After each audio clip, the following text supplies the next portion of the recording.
Welcome back to the show. Today we have Chet Kapoor. He's the chairman and CEO at Datastax. Chet, welcome to the show. Thank you, Kevin. It's great to see you again. Yeah, I'm excited to have you back on the show. You did the radio version of the show, and I think we had a really good conversation, and I wanted to do a little bit of a deeper dive into what we're going to talk about today. But maybe before we get into that, let's get to know you a little bit better and start off with where you grew up. Sure. Born and brought up in Calcutta, India. Cool. Avid reader. Very, when I was very young, read a book called The Little Kingdom by Mike Moritz. For those of you that don't know who Mike is, he was a Times reporter and became a general partner at Sequoia, and actually made Sequoia awesome. The Little Kingdom was about two Steves who started a company called Apple, and it was absolutely fascinating. It completely captivated me, and I said I want to go into tech and go and hang out with these two gentlemen. And that was a long time ago. Took a bunch of computer classes, came to the States, did a CSW degree, and then got a chance to actually go to work for Next. Awesome. And Steve had left Apple. And for the record, I didn't work for Steve. I was the guy that got coffee for the guy that made coffee at Next. But it didn't matter. It was in the environment that was created by Steve. It was the highest concentration of smart people I've ever seen in my life. And that single-handedly, I think, shapes your career in a way that you cannot imagine, right? So it definitely defined me, not just on things to do, but what not to do as well. So after Next, I ran a services company, went to BA, had the chance to run the integration business there. Got this bug called open source while I was at BA, a company called JBoss was doing really well in the app server space. And so went and ran a company called Blue Code that was bought by IBM. Got a chance to hang out at IBM, run a very large team across multiple geographies. And then said it's time to go back and do something significant and try to change the world again. So I started to join a company called it was called Sanoa Systems and then Apogee. Ran it for a decade. Build a product, build a market around it, the API management market. Google acquired us, took it public, and then Google acquired us. Spent some time at Google doing the transition. And then the last thing I did at Google was had an opportunity to actually run education across Google for a while, and that was super interesting. So a very eclectic background, but it has been a very exciting journey, and I'm deeply thankful and humbled by having the chance to build products that developers love and things that enterprise really want to buy so that they can change their trajectory. Sure. No, I think that's really awesome. So what exactly is Datastax, and why did you decide to actually go and work at Datastax? Great question. So let me talk about why Datastax first, and then we'll talk about what is Datastax. So it was, I was, again, back to the humbled part. I was very humbled by all the opportunities came my way when I decided to do something outside of Google. And for the first time, I actually had to put together a spreadsheet, right? And say, how do I think about this? Doing, here are the criteria, here's how you weigh them and actually rate them, right? And so the 4 criteria that I put together was product market fit, total addressable market, people, and then the last thing was durability. And durability is a Jeff Bezos word, but I really like it because it's some combination of culture and P&L, right, coming together. And so I applied that criteria across the board, and here's how Datastax rated, right? Product market fit, if you think about a triangle, Apache Cassandra is on top of the triangle, right? And you think about the number of developers being the x-axis and complexity being, or scale being the y-axis. Apache Cassandra rocks, right? And so every application that has any scale uses it, right? Netflix, right. Apple, Starbucks, anything like that. Total addressable market after cloud, data is the second fastest growing market, and the growth rates are just phenomenal. It's very big. people. This is the company that actually built, this great technology. And I had the opportunity to work with some really smart people that I knew wanted to, come back and, to try to put the band back together with a modified vision that we had from earlier. And then the last thing was durability, right? Having an option to create $1 billion company, right, in revenue has been something that I've been wanting to do. And we got on our way with doing that with Apogee, but I think with Datastax, we have a phenomenal opportunity in front of us. So it's been super exciting over the last 2 years with Datastax. And what is really interesting about Datastax is just 2 weeks ago we had Steve Wozniak, right? Awesome. As an internal Datastax speaker. We have something called a speaker series internally for our own folks, and we had Steve on the call, and it was surreal, right, to actually start the journey a while ago, and I won't date myself, but a while ago, and then have one of the two Steves actually talking about it. So it's been awesome to be here and just to make sure we connect the present to the past as well. Sure. So the next question was, what is Datastax? Yeah. You cannot talk about Datastax without first telling the story about Apache Cassandra, right? Okay. Cassandra was originally developed at Facebook to meet its, demanding scale out and reliability requirements, right? And this awesome guy, Jonathan Ellis, took that and said, I'm going to work. He took that opportunity and said, I really like what's happening with that specific project at Facebook. And obviously AWS and AWS Dynamo with the white paper came out around the same time. And he said, I'm going to go off and start this project in Apache. And so he founded Apache Cassandra, became the first committer. And Datastax was created in 2010. Okay. And it evolved from that place and offering services to create a data platform, but always with the same mission, right? Scale out and reliability. So now fast forward 11 years forward, today, we've combined NoSQL scale out leadership, right? Which is again, by far the best in the industry, but with APIs for app developers and making sure it's a phenomenal cloud service that is serverless, scales up, scales down. So the best way to sum it all up is that Datastax powers the data that runs your business. It's all about bringing data along the way to deliver the next generation of apps, right? And so you need to be Kubernetes native. You need to be Kubernetes based for cloud native agility. You need to be developer ready with APIs. You have to be cloud delivered, right? Because if you're not cloud delivered, then you don't have to reduce TCO. And you have to be built around open source technologies. I feel like in 2021, if you're going to do something, it better be something that is multi-cloud and it's open source, and people can have access to it, because things just get better when you do something in open source, and truly open source like Apache open source, right?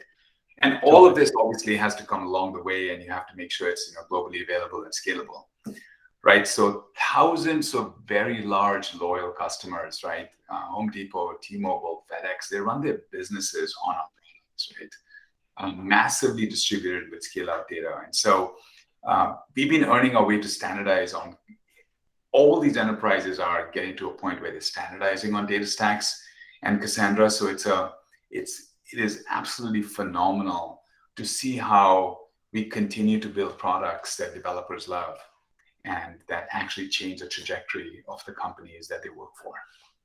Sure. No, I think that's really cool. So do you want to maybe give us some customer examples and how they've kind of used Cassandra open source and Datastax? Because I think it makes sense into your earlier point about, like when you have a global community committing to an open source project, it's going to be better, and you have way more viewpoints and obviously features and bugs and security. And there's so many pros to going open source. So can you maybe give us some examples of customers and maybe tie some of that stuff in there just so people have a better understanding? And Kevin, this is something we talked about when we talked last time on. Totally. Let me just mention why open source, right? I think things have changed quite a bit, right? Totally. I think the reason why it needs to be open source is because I don't think innovation happens in the cathedral. I think it actually happens in the bazaar. You still have to innovate with a small set of people, and you can do that openly or you can do it in a closed way. But once Totally. you do the key innovations done, all the other things around it needs to be done with a bunch of with a bunch of people that come from all different facets, right? It's not just single threaded from financial services or from retail, that come from all different industries, all different geographies, all different kinds of diverse cultures, right? And I think Totally. that makes the technology so much better. And I can be very specific on security. I can make it very specific on, developer adoption or developer usability. But I think it just makes everything better, right? Because you're not just having a person from the US who's gone to a great US university that is actually contributing to it. You have somebody from Indonesia who has gone to a great university there, but has a different perspective, but has a computer science background, right? So I think Totally. OSS is just great for technology overall, right? And it just builds technology that's easier to use, far more scalable. It's not the easiest thing to live in an OSS environment because everybody who contributes actually has their own agenda. But at Totally. the end of Yeah. the day, it is about creating great software that everybody is really proud of, right? So we are superbly committed to the open source thing. It's a bug that I got in 2004, and I continue to be a big fan. And I think it's going to be a center part of what Datastax does.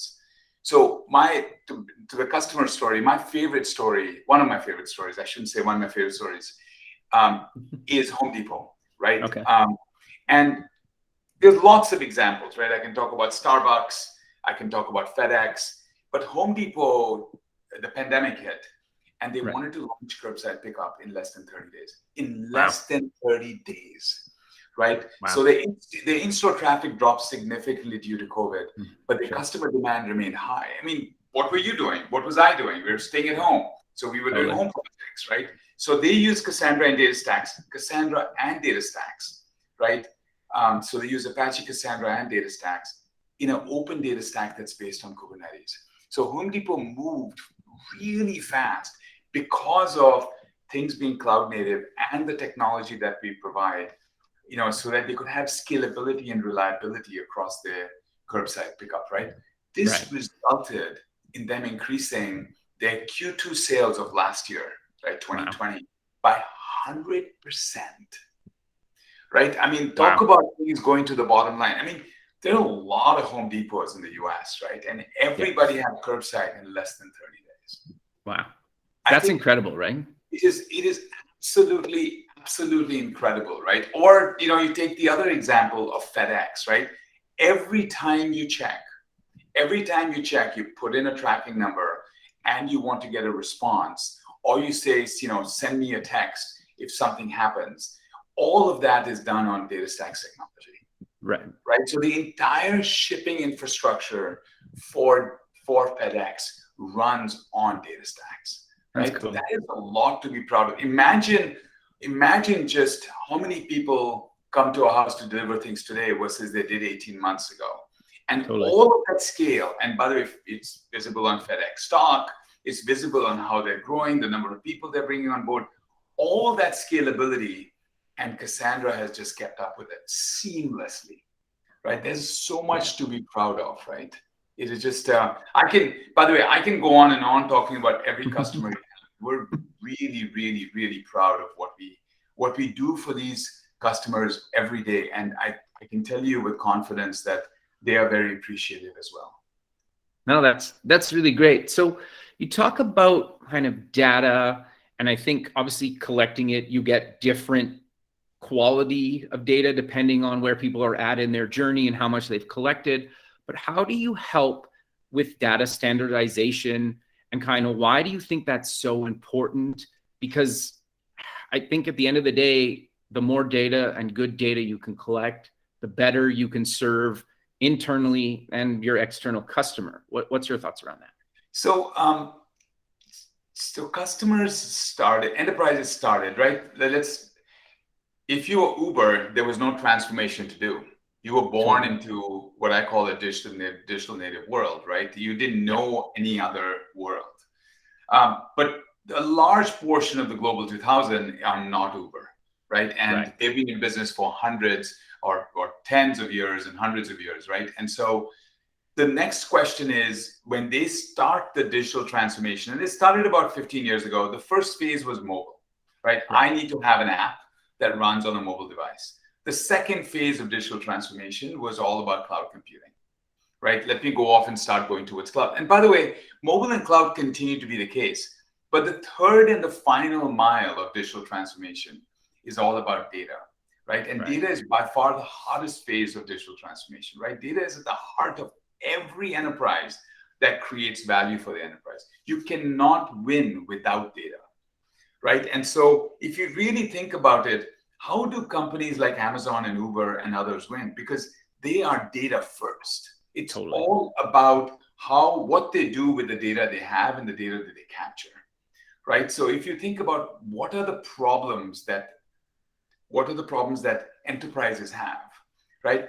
The old architectures they have do not meet the need for scale or for agility, right? Those are the two things, right? So let me dig a little deeper, right? Enterprises and developers are faced with three problems, right? There's a need for speed because the disruptors are everywhere, right? Every company out there is getting disrupted one way or the other. And these companies have to respond, and they have to respond by making decisions in real time, just like their digital native disruptors are. The second problem they have is data is spread across many platforms. These companies have been successfully in business for decades, right? So these real-time silos make it really hard for developers to get agility, because as a customer, you really don't care how a company is organized, right? You care about getting the data that you need, right? And instantly, right? And it's almost like, even with the digital native like Uber, right? I don't care whether I'm going for rideshare or whether I'm going for Uber Eats or whatever else, right? I care about interacting with Uber, and I want all aspects of Uber to serve me, right? If you're a digital immigrant and you've been in business for 30, 40, 50 years, bringing those two silos together is much harder than you think, right? And then it's really complicated. And the third part is legacy systems, right? Legacy systems are expensive, and they really make it hard to scale, because before it was all about, hey, let me have a relational database, right? Now I'll go off and make that happen. And now with everything that people want to do around the actual transaction is far more important, right? So the answer to all these questions, to making sure that you really nail the data piece of digital transformation and solve the speed, the data sprawl, the legacy systems, the answer to all of that is actually standardization. It's about putting data into a consistent format that allows you to use it in real time, right? Yeah, and so it's how you simplify these data environments to unlock the power of data. And I think the thing that a lot of people forget, right, that a successful standardization project is not just about technology. Obviously, we are geeks. We love creating awesome products, but it's also about people and process, right? If you look at it from an enterprise's point of view, the technology needs to be, we talked about this, needs to be Kubernetes based. It needs to have APIs. It needs to be serverless. It needs to be open source. It needs to be available on multi-clouds. The hard part is leading and inspiring people through this change, right? It's about creating a data culture, right? How do you make sure that you lead with questions that are related to data, right? How do you adopt an iterative mindset? Because you cannot perfect the data models, right? You actually have to iterate on them, and getting not just the tech folks, but making sure you get the business folks to do that as well. Because technology folks generally have been doing it. They've been in the agile mindset for about 5, 7, 8, 10 years, right? Business folks have to get into that. The next thing you have to do is you have to create cross-functional data squads to get rid of silos, right? Putting together data engineering, data scientists, developers, and actually taking business people and saying, you're responsible for making decisions, doesn't matter who you report to. And then finally, and this is a conversation I have with CEOs, boards, CIOs, about having a data ops initiative. It's not what the silo says, right? We just talked about Uber earlier. Right. It's not the ride share and the eats part. Obviously, you can have business people do that, but having a enterprise-wide, standardized view on data makes all the difference. So we're spending a lot of time, and I'm personally spending a lot of time with CEOs and COOs and CIOs, talking about where they're in the journey and what we are bringing and what we are learning that helps them, not just on the tech part, obviously that's the business we're in, but also on the people and process part, so they can accelerate this part of the journey. Sure. No, that's actually really fascinating. But I'm curious, how does open source kind of play into all this, and how can it be maybe a successful business model? Because I think there's still some enterprise, or maybe even smaller businesses, that it's a little bit scary to them when they hear the word open source and kind of business, right? Yeah. So like I said, the two things, I'll just quickly go through them. One is, I think you have to, if you're going to start today, you have to start with open source technology, primarily Sure. Because innovation, I think, happens in the bazaar, not the retrieval. But the true thing, and I'll talk about the business side in a second, the true Sure. thing happens with transparency in true open source, right?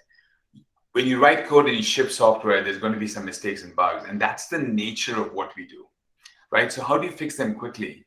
You can either do it, you can have a large engineering team to do it, or you actually have other people that are involved as well, who have just as much pride in making it happen and solving the problem. It's almost like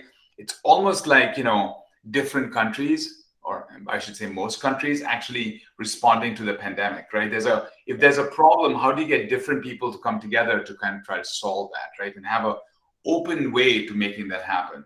So open source is not just about innovation, but it's also a lot about reliability, right? So let's talk about Cassandra now, right? Okay. Open source technology like Cassandra are the future. They started with how you scale apps, right? And we've talked about how our data architectures need to change so that you can have a standardized environment to make that happen.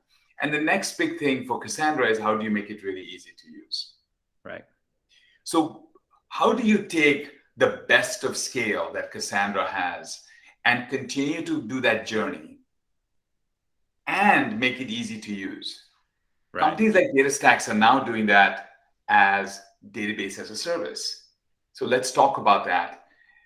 The database as a service part takes the best of Cassandra, makes it serverless, so that you can take things in, up and down, and make the best of cloud happen on demand, not just from a compute and storage, but from a database itself, right? So you actually get the lower TCO that you need, and you can run it on any cloud you want. But the second thing it does is brings APIs in making that happen. So the business model is getting the best of the innovation and the reliability in the open source. And people can choose to do whatever they want with the technology, but then actually taking all of that and providing that as a service for customers that do not have the resources to make that happen. They want it to be a cloud service. They want it to be managed. They want it to be really easy to use. And so we are certainly going down that path. We'll meet you where you are. You want to use Apache Cassandra? Great, we'll help you with that.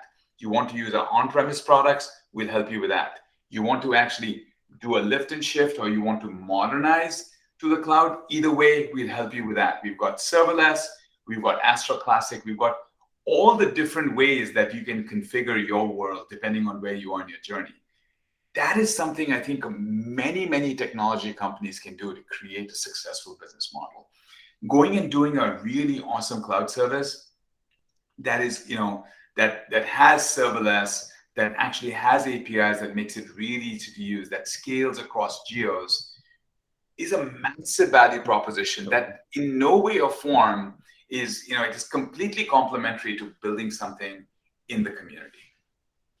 No, the other thing too that I think the pandemic really kind of allowed and opened people's minds to this is with open source, you usually have a community of people globally, like we've talked about. Therefore, you can potentially hire some of those people, whether it's full-time, part-time, contract, whatever. But the fact that you could basically have a global workforce now because you're part of this community, I think the pandemic is really kind of allowed to say, like, you know what, in tech, geographic location in a lot of cases doesn't matter anymore, especially on the dev team, right? And I would assume that you'd agree with that.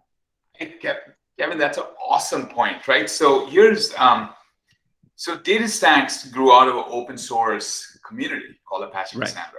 So everybody was distributed to begin with. I mean, when I joined 2 years ago, 80% of the people did not work in the Bay Area, right? So the pandemic actually did not affect our productivity. If anything, it actually, we would get overheated. And I would have to give people Fridays off, right? Kind of slow down because we don't want you to burn out and things like that, right? So we have been in this distributed mode for a while. So the pandemic is, if anything, it has actually just confirmed how we thought the future was going to be, right? And the world that we live in. So I'll tell you the two things. One is people choosing to live where they are actually makes them very productive.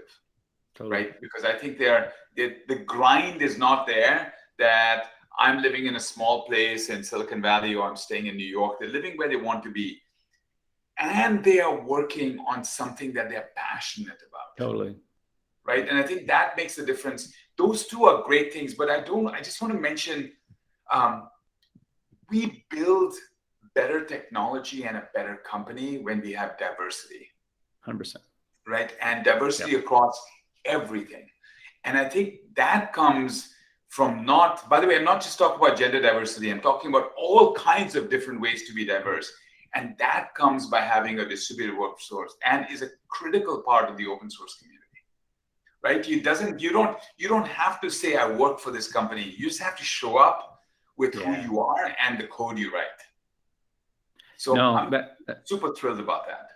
No, I think that's really great, but sadly we're out of time. So how about we close with mentioning where people can get more information about yourself, Datastax, and anything else you want to mention?